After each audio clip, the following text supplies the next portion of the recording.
You have been also one person who has been backed in the system within ODM previously. Now you're in KANU. You want to tell us also why you exited from ODM to KANU, why KANU is your choice also of a party to be running, and the Nairobi gubernatorial seat. But talking of the health of the ODM party leader, you've seen also, just from a story we just ran, that Ida also is coming to just make sure that we get the clarity and pacify the public who are wondering where is Raila Odinga. I wonder, you are also a close confidant of Raila Odinga.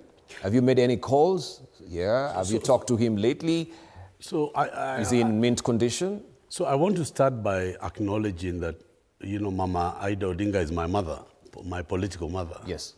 So when she speaks, I get a bit concerned. I wanted to tell Mama Ida of the comments of Dr. Maya. Dr. Maya said that integrity, first of all, is telling yourself the truth. Dr. Maya also said that honesty is telling the truth to other people. Dr. Maya then said, truth without love is brutality. And he said, without love, truth is a hypocrisy. And he said, an unbelieved truth can hurt a man much more than a lie.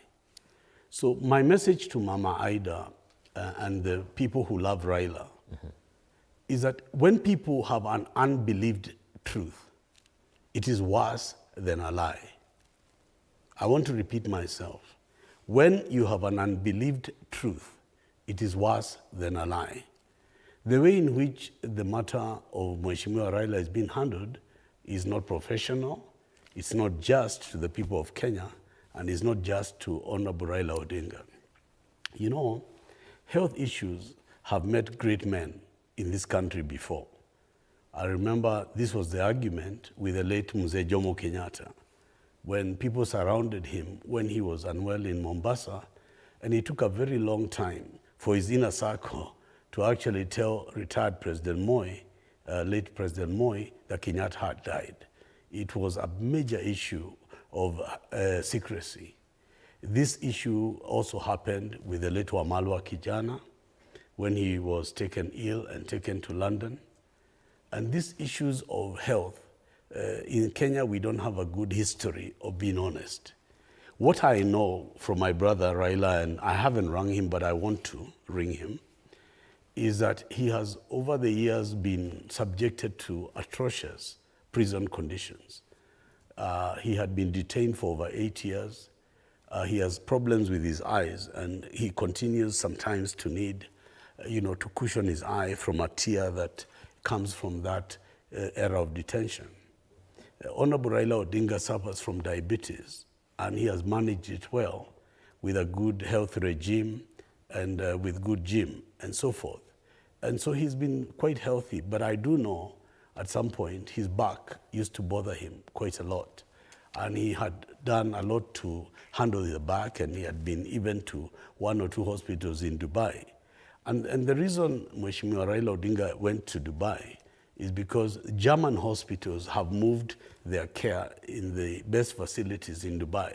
So you don't actually fly to Germany to get the top European care. And so he has been going there from time to time on his back. Now, my worry is that with Mzee's problems in terms of, the diabetes and the age which he now has, I worry if this has now become a serious problem, because, diabetes is not good for any person at any age. And I think that when I heard Karori Omondi, the MP, the other day saying that we should pray for Raila, it worried me, because I worked with Karori Omondi at the office of the Prime Minister, and he was the chief of staff. And then there was Mohamed Isahakia, who was the PS, and Tony Gachoka as director of protocol. So if Karori is saying, let's pray for Mzee, I'm concerned. So my message to Mama Ida and others is, in the words of Dr. Maya, even if it is true, that Mzee is okay, an unbelieved truth can be worse than a lie. I would urge transparency. I would urge that there be doctors. In the case of the late President Mwai Kibaki, Dan Gekonyo and his hospital team would come out and many times say, President Kibaki has been admitted at Nairobi Hospital, and this was his problem. And Kenyans took it. Mwai Kibaki was in Nairobi Hospital for more than 1 year, and the government was being run by his people. At that time, Matere Kireri, Christopher Murungaro, and others. But Kenyans knew the state of their president, Mwai Kibaki. And even during the election, His Excellency Raila Odinga told the country that the captain has been injured, but I'm taking over. There was nothing about the Kibaki injury that was hidden.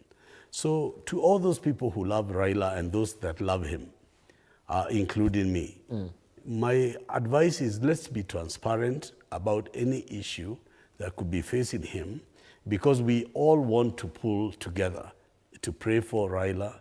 We would all want to pray, pull together to wish him well. But it's very difficult when it looks like it's a competition. Who's right and who is wrong. Who's wrong. Anybody can be even within the communications department of ODM. Absolutely. Yes, yeah. I mean, they posted a picture the other day of Mzee in a hospital where people were zooming in and seeing Arabic writing and King's Hospital. And it was not consistent. Normally, the spokesman of the Raila Odinga family is Dr. Oburu Odinga.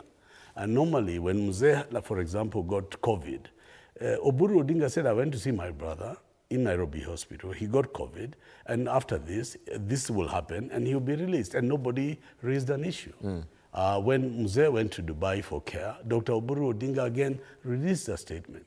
But when it reaches a point now where Mama Ida Odinga, who's my political mother and a very good friend of mine, has to be put to have to come to clarify, it means that the matter is now getting untidy. And I think it's not about Raila Odinga. It's not about ODM. It's about the Kenyan nation, because Baba holds a place in this country where, regardless of politics, people would want to know his state of health. And I tell you why. Because, you see, the matters facing this country are largely lie on ODM and what ODM is going to do. There was a postponement of ODM at 20, which was meant to be in Mombasa. Yes. And all of a sudden, Mzee is now not there.